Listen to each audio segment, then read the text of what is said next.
King Robert Jordan's Wheel of Time, Eye of the World, Part 32.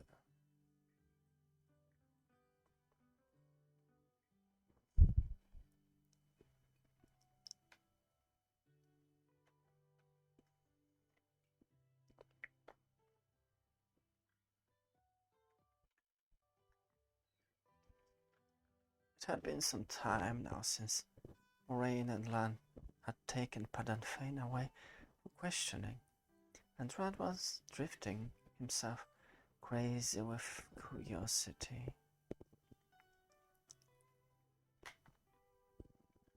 What was Fain telling Moraine? Did he know?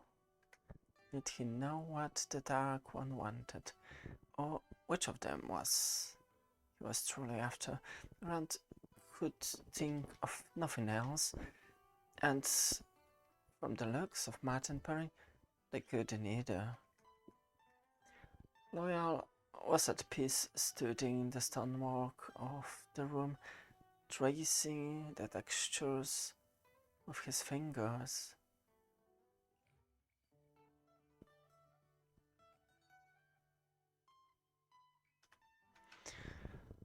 Lord Agelmar was talking quietly with Nynaeve and Egwene. Agelmar was a good host, adept at making people forget their troubles. Several of his stories had Egwene and giggles, and whatever story he had just completely made Nynaeve throw her head back and positively roar with laughter.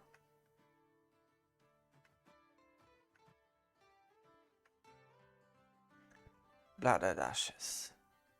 What taken her so long? Rand jumped at the unexpected sound, and he wasn't the only one.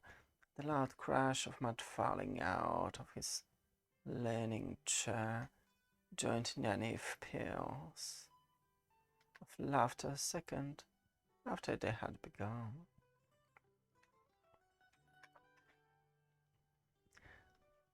Lord of Dara looked at Mat disapprovingly. His gaze took in Rand and Perrin without any improvement. But before he could speak any of the thoughts which might have been crossing his mind, Egwene regained his attention. My lord, I thought Lan was a warder, but you call him Daishan? Talk about the golden crane banner, and so have all the men since we got here. Sometimes you sound almost as if he's a king. I remember once Moraine called him the last lord of the Seven Towers. Who is he? Lord of the Seven Towers. An ancient title, Lady Egwene.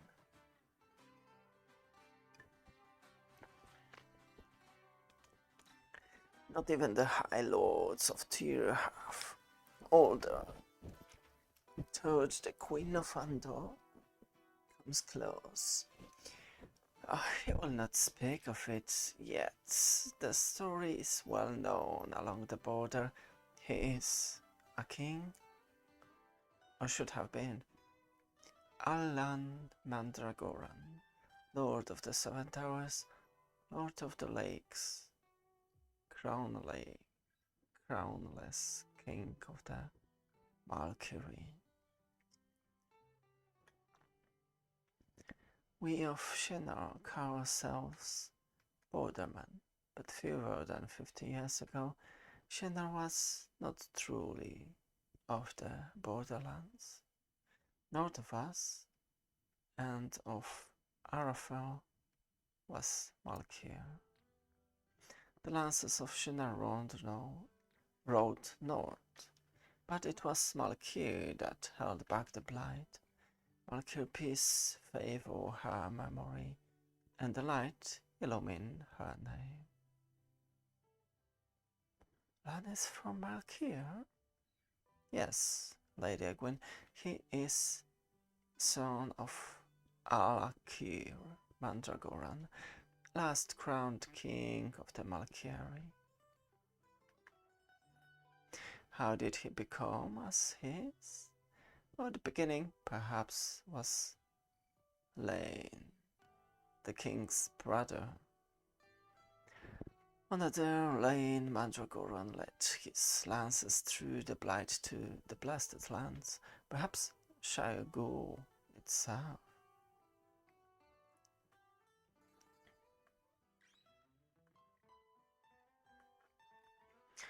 It was Brienne, Lane's wife, who had made the Toad. Lane and Al-Akir were as close as brothers. Could be even after Royal Owl was added to the Akir's name. Brienne was racked with jealousy that her husband was not the one raised to the throne. Lane was acclaimed for his deeds, and rightfully so, but not even he could outshine Al-Akir.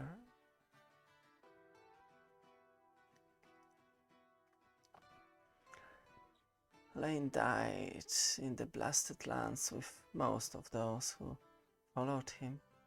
Men Malkyr could ill afford to lose, and Brienne blamed the king, saying the Shire Ghoul itself would have fallen if Al-Akir had led the rest of the Malkyri north with her husband.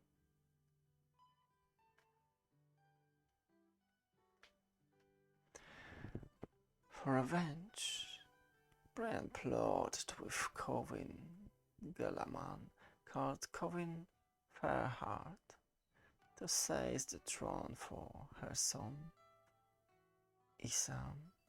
Corwin and Brienne moved soldiers back from the Blight to seize the Seven Towers, stripping the border forts to bare garrisons. Fairheart was a hero, almost as well loved as Al-Akir himself, but when the great lords have cast the roads for king, only two separated him from Akir. And he never forgot that two men lying a different color on the crowning stone would have set him on the throne instead. Fireheart the hero, whose exploits in the Blight were sung throughout the borderlands. But Cohen's jealousy ran deeper.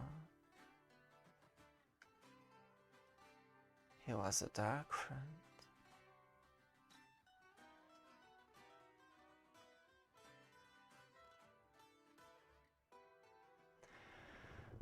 With the border forts weakened, Trollocs poured into the Malkyr like a flood.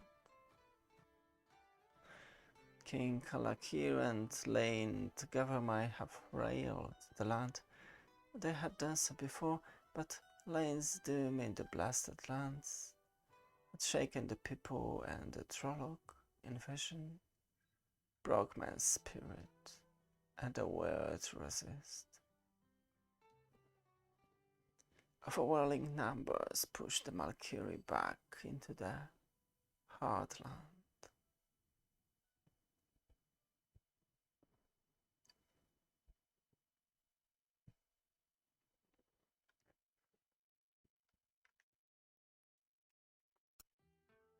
Brienne fled with her infant son Isam.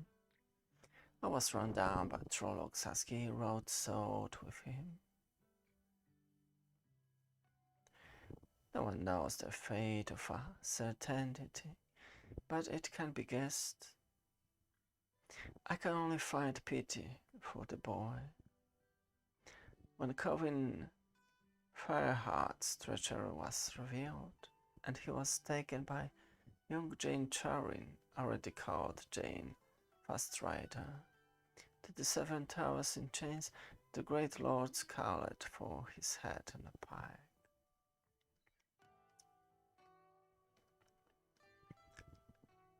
But because he had been second only to Alakir and lain in the hearts of the people, the king faced him in a single combat.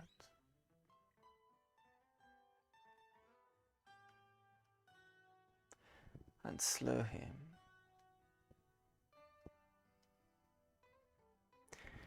Alakir wept when he killed Coin. Some say wept for a friend who had given himself to the shadow, and some say for Malkir.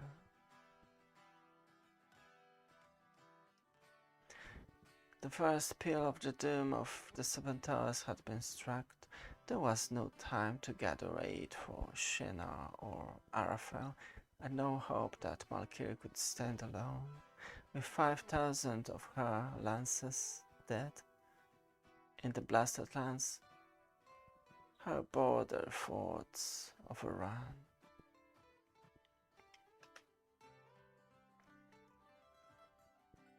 Alakir and his queen Elleana had Lan brought to them in his cradle.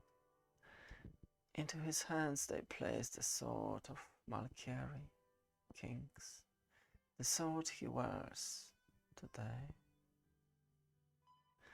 A weapon made by Aes Sedai during the War of Power, the War of the Shadow that broke down the age of the legends.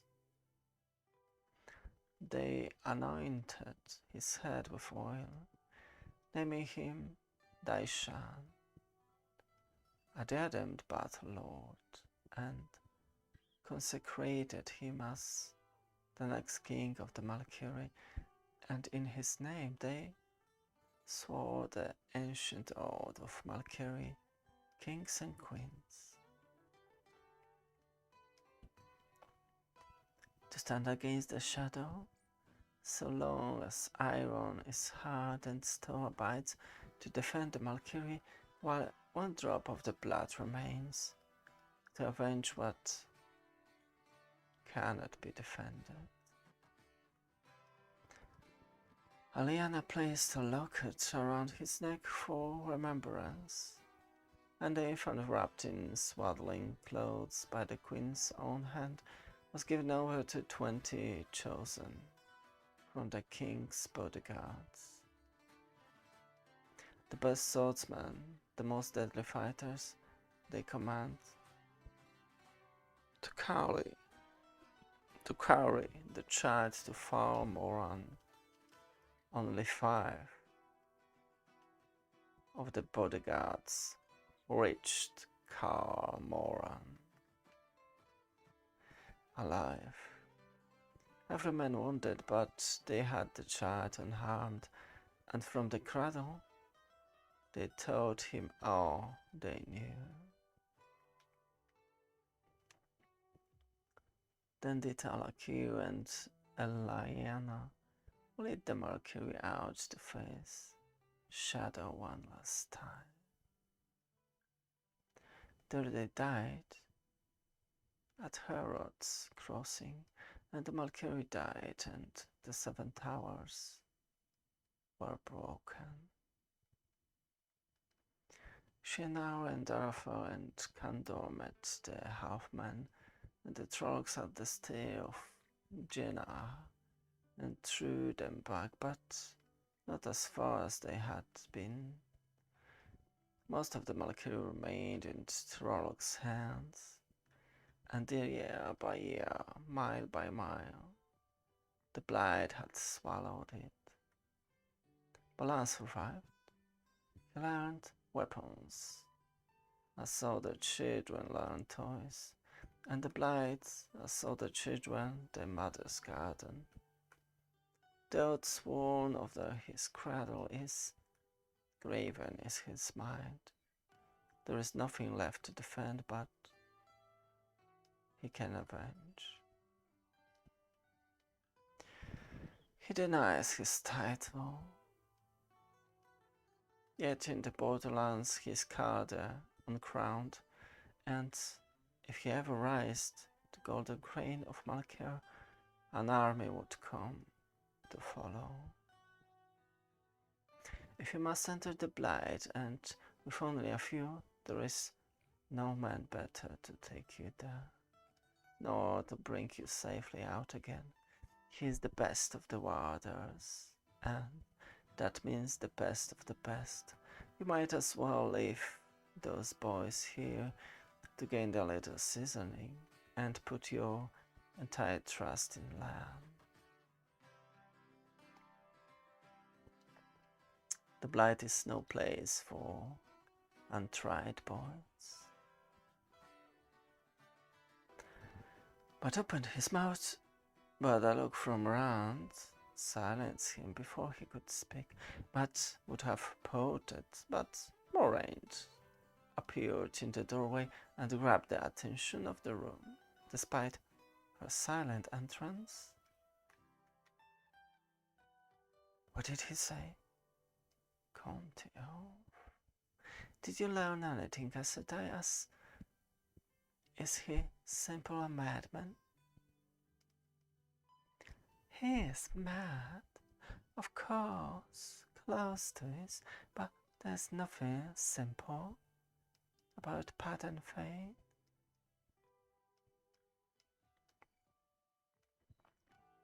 I say he was worse than vile, but I did not come close.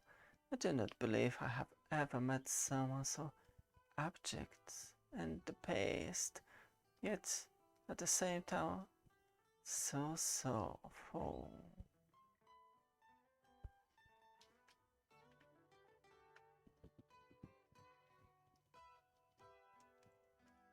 I feel soiled from touching him, and I do not mean for the fate of his skin. The degradation of his soul almost makes me doubt he was as one. There's something worse to him than a dark friend. He looks so pitiful. I remember him arriving in Elmond's village spring, always laughing, full of news from outside. Surely there's some hope for him. No one can stand in the shadow so long that we cannot find the light again.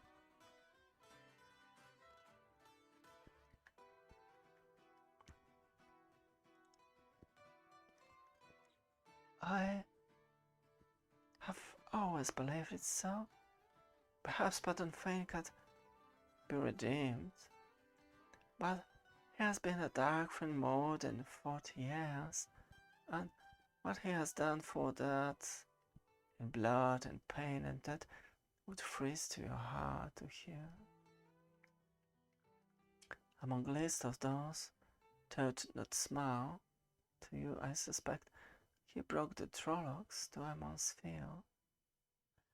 Oh, why would Master Fane do that? 3 years ago.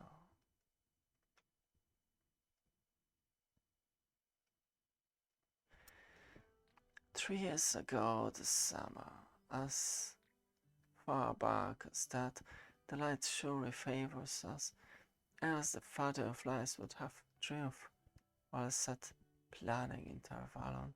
3 years, Fane had been hunting you for the Dark One. That's crazy.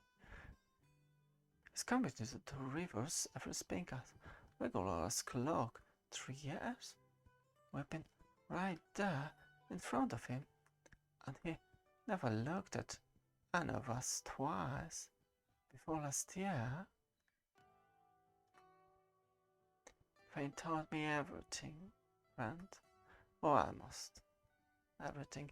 I believe he managed to hold back something important, despite all I could do, but he said enough. 3 years ago, a halfman came for him. Fane was terrified, of course, but it is considered a great honor among dolphins to be so summoned. Fane believed he had been chosen for great things, and he had, though not in the manner he believed. He was brought to Shiogo, where he met a man with eyes of fire. A man who named himself Basamon.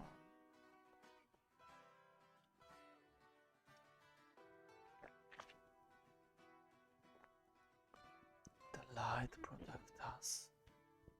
Fane said he was being made the Dark One's hound, and in a way, he is right. The Father of Lies set Fane to hunt fast, changing him so he could carry out that hunt. It is the things done to bring about those changes that Fane was to remember. He hates his master for them as much as he fears him. 3 springs ago. I remember that spring. Fane came later than usual, but what was strange was that he lingered on. A whole week he remained, idle and gnashing his teeth about laying out money for a room at a One Spring Inn. After Fane's travels that spring, he was taken to Shiogo again, and his mind was distilled. When he entered the 2 rivers the next year, he was able to choose his targets even more clearly than the Dark One had expected. Fane knew with a certainty that the one he sought was one of 3 in Temon's Field. When Fane returned to Loghain, Basamon came to him in a dream. Fane abased himself and performed rites that would strike you deaf to hear the half of them. What is done in dreams can be more dangerous than what is done awake. He was promised great rewards after Basamon's victory, and told that when he returned to Emond's Field, he was to mark the tree he had found. A halfman would be there waiting for him with trollocs. We knew now how the trollocs came to the 2 rivers. There must have been an Ogier grove and a wait gate at Banateren.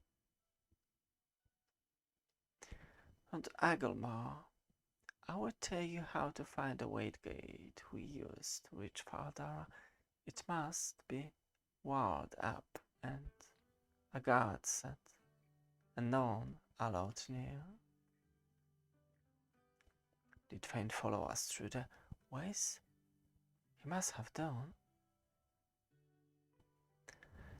Fane would follow you 3 to the grave because he must. How did he escape the Black Wind? It was right behind us at the White Gate. He escaped and he did not. The Black Wind catch him, and he claimed to understand the voices. Some greeted him as like to them, others feared him. No sooner did the wind envelop Fane than it fled. There is much yet hidden about Pat and Fane, much I would like to learn. When I mentioned the afterward, he clamped his jaws shut. But I felt something gnawing behind the silence. If only I had the time. But we cannot wait.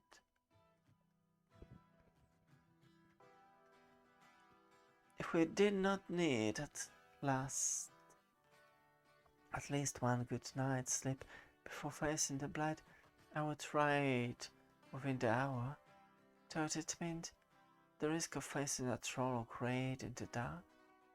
I said, with a stake this high, I beg you to make every effort to see that you can win. Leave those young men here. I swear to you, I can find 3 experts in men. No thoughts of glory in their heads to replace them. Good swordsmen, but are almost as handy in the blight as land.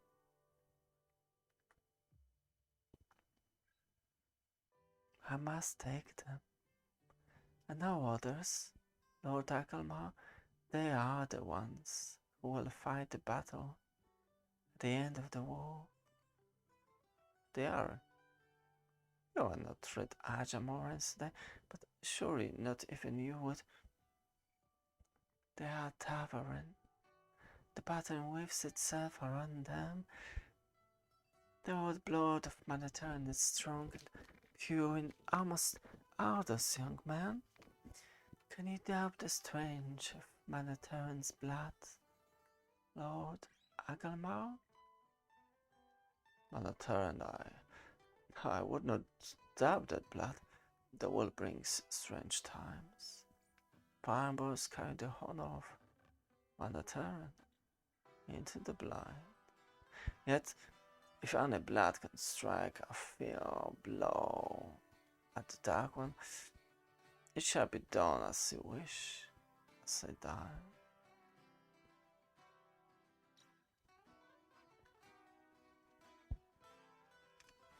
Then let us go to our rooms. We must live with the sun. Time is growing short. Too short.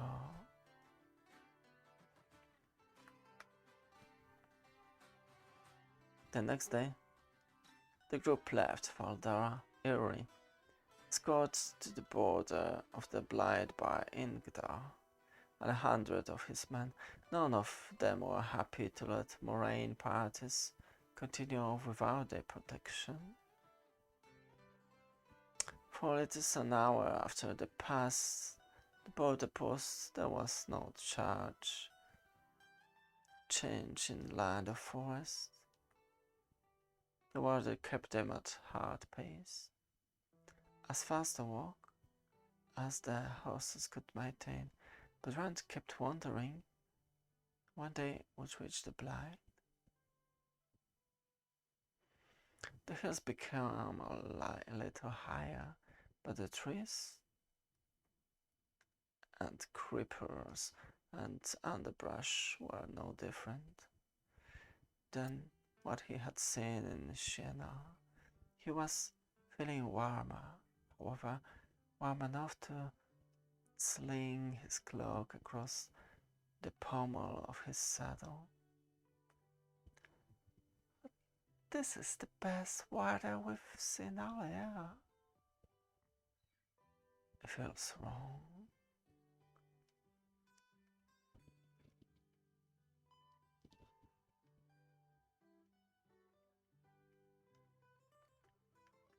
You must forgive me, studying Shanghai is in the mountains and cool.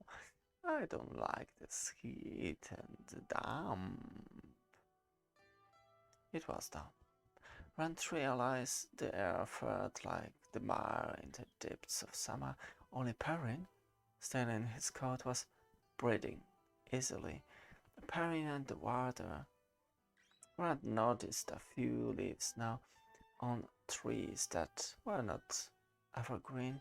He reached out to touch a branch and stopped, with his hand short of the sickly leaves in time to hear Lan say, I told you not to touch anything.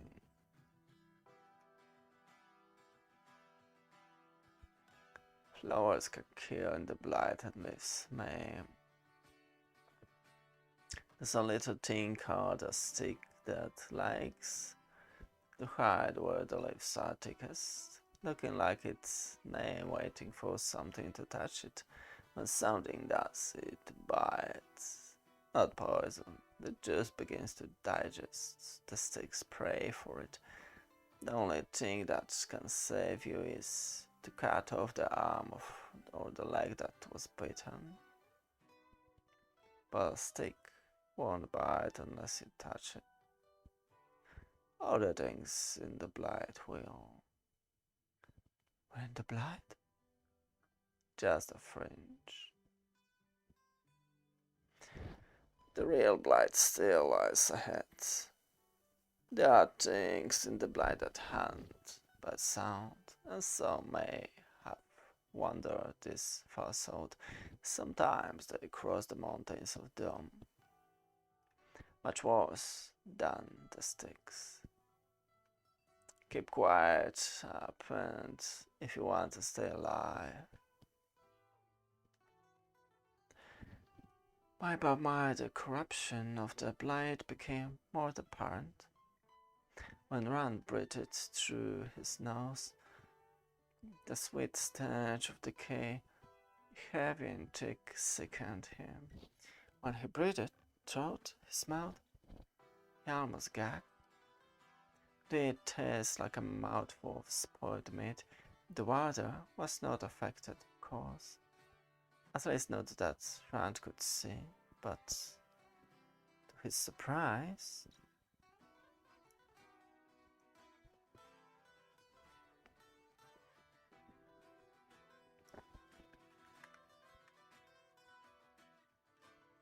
neither was Perrin, or rather, not in the way the rest of them were. The big yellowed glared at the obscene forest road, which they rode as he may have at an enemy, or the banner of an enemy. He caressed the axe at his belt as if unaware of what he was doing, and muttered to himself, half growing in a way that made the half on Rand's neck stir. Even the sunlight, his eyes glowed golden and fierce. They continued on the heat and the stench, neither diminishing until the sun finally fell toward the horizon. We can reach the mountains by nightfall, and it is dangerous to move at night, even for a warder alone. There is a place not far off. It will be good omen for us to camp there. You have to camp somewhere. It might as well be there. The wood was beyond the high passes. When I found it, better to cross the mountains in full daylight. At noon, when the Dark One's powers in this world are at their weakest. It took us if the eye isn't always in the same place. No two among the Ogier have found it in exactly the same place. The Green Man seems to be found where he is needed, but it is always beyond the hide passes.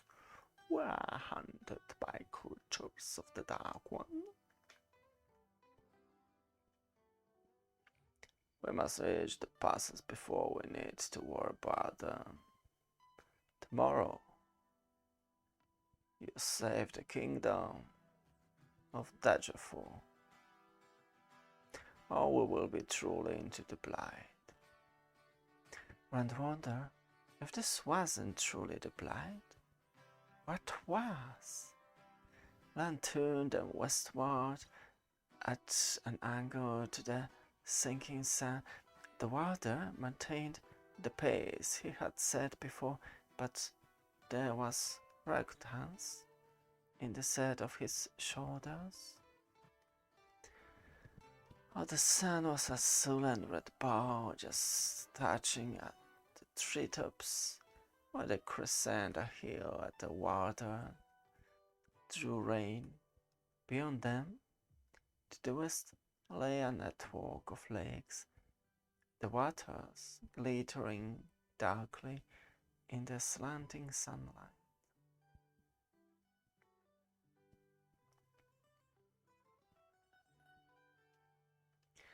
In the distance, circled by the lakes, the jagged-topped hills, thick in the creeping shadows of evening. 7. For one brief instant, the sun's rays catch the shuddering tops and run, spread, still.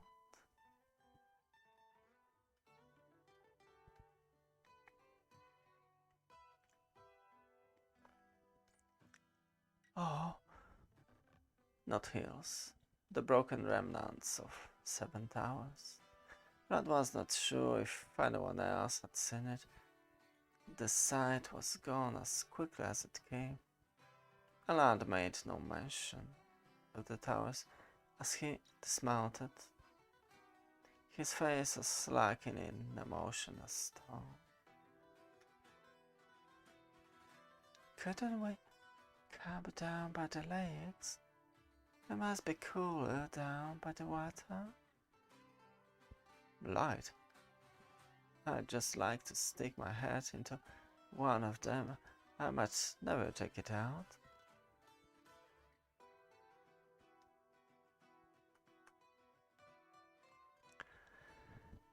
Well, it didn't seem like a very good idea. It seemed like a good idea.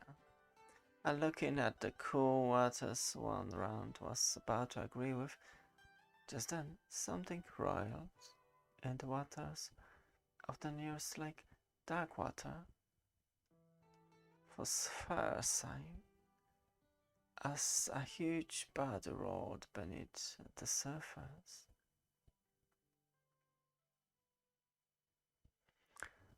Lantern mantic land sent ripples, spreading, rolling on and on, until at last a tail arose, waving a point like a wasp stinger for an instant in the twilight, at least 5 spans in the air.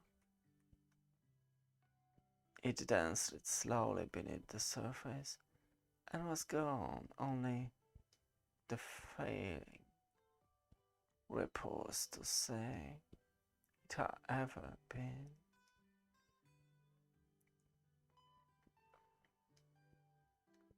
Rand and Perrin exchanged a disbelieving look. Nothing that big could live in a lake that size. Nothing?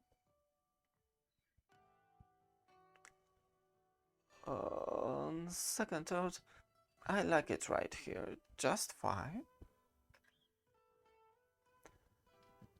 I was guarding what's on this here, a true barrier would draw the attention we do not want, like flies to honey, but if any creation of the Dark One or anything that serves the shadow comes within a mile of us, I will know.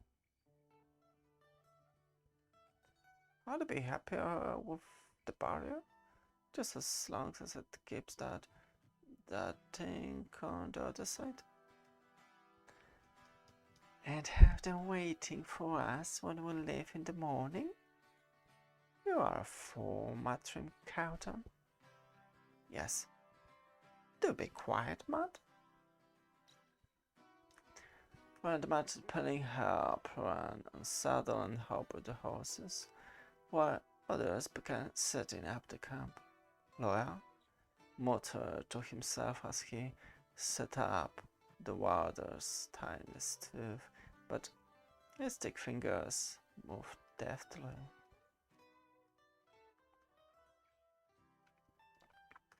Egwene was humming as she filled the tea kettle from the bulging water bag.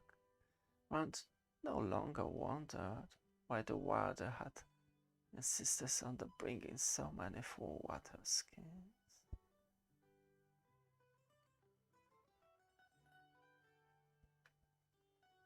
the only source of the water.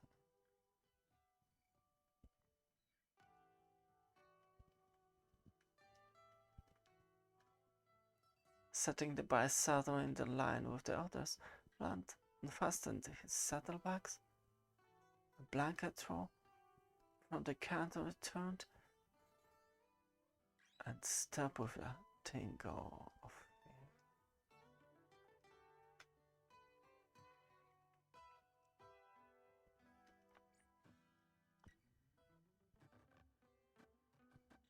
The ogre and the woman were gone, so were the stove and all the supplies.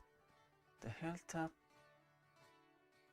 was empty except for the evening shadows. What a blood and ashes! And fumbled for his sword, dimly hearing Bad Course. Paint had his axe out, his shaggy head swivering, defying the danger. And Thrumlan? Nothing. Sheep herders.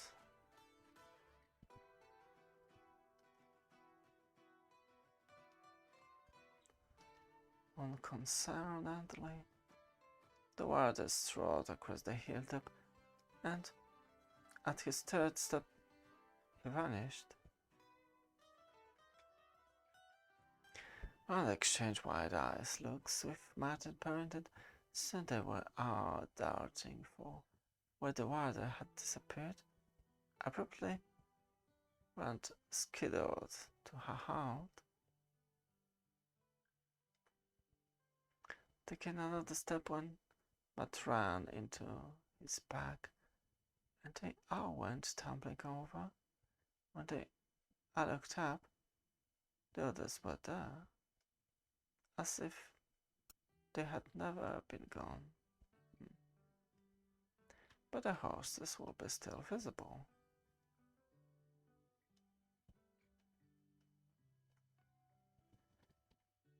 It's a simple thing, abandoning Savannah eye looking at us, she surround us instead. We can't have the eyes that will be out there seeing our lights tonight, and the blind is no place to be in the dark. Marissa Day says I might be able to do it. She says I can handle enough of the one power right now.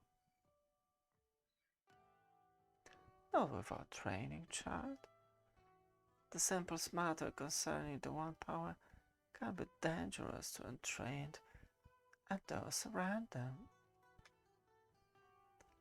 And when you catch it up alone, Gwyn, perhaps I go with you. Perhaps that would be best wisdom. Oh, that would be wonderful. And you, Rand? You come too, won't you? Parent, but you too will come, won't you? You see, Rand, we'll be all together. All together now. Do they have a ship in Tarvalon? That's all I know. Herding ship and growing tobacco. I believe I can find something for you to do in Tarvalon. For all of you. Not herding ship, perhaps, but something you will find interesting. I know I'll make you my warder. When I'm Aes Sedai, you would like being a warder, wouldn't you? My warder? I'd like being your warder. Even as he spoke, Rand remembered Min's words. She's not for you. Nor you for her. Why did Min have to tell him that? The warder was still awake. seated not too far away with his sword across his knees, watching the night to run surprise. So was Nyanaeve. The wisdom looked at Lan silently for a long time, then poured a cup of tea and brought it to him. Darkness came down heavily and everyone was tired. Moraine put something in the oil of the lamps that dispelled the stench of the blight from the hilltop. But nothing diminished the heat or the thickness of the air. And Rand found sleep impossible because of it, even with acid dye stretched out, not a span away to shield his dreams.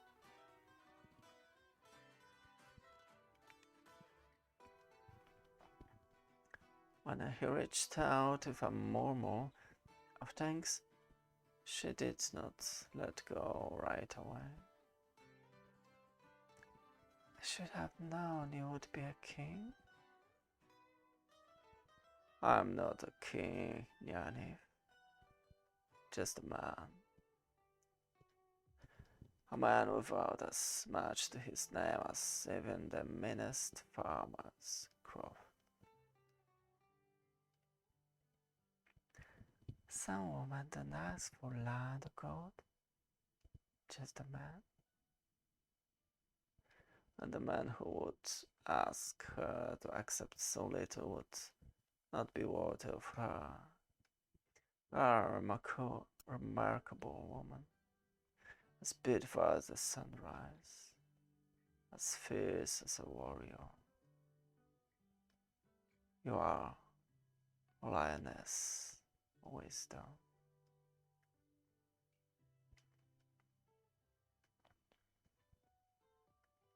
I wisdom seldom wets, but if I go to Tarvalon, it might be that I will be something other than wisdom. I'll say Daimaria seldom was wisdoms. Few men can live with so much power in a while, dimming them by her radiance, whether she wishes to or not. Some men are strong enough. I know one such.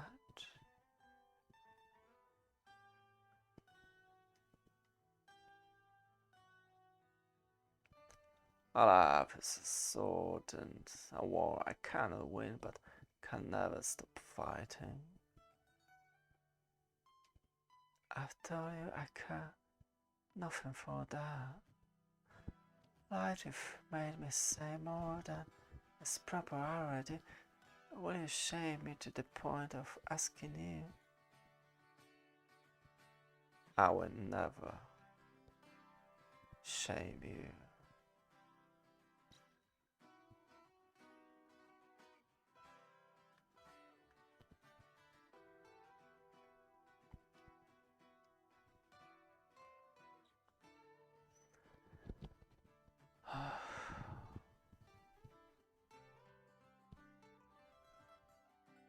I will hurt the man you choose because he is not me, and love him if he makes you smile.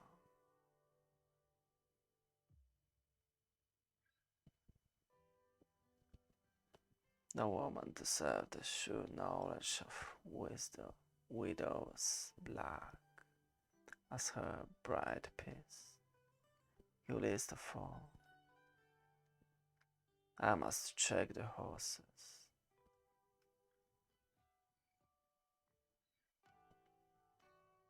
Nyanaeve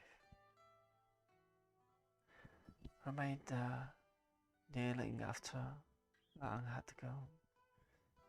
Sleep or not, and closed his eyes.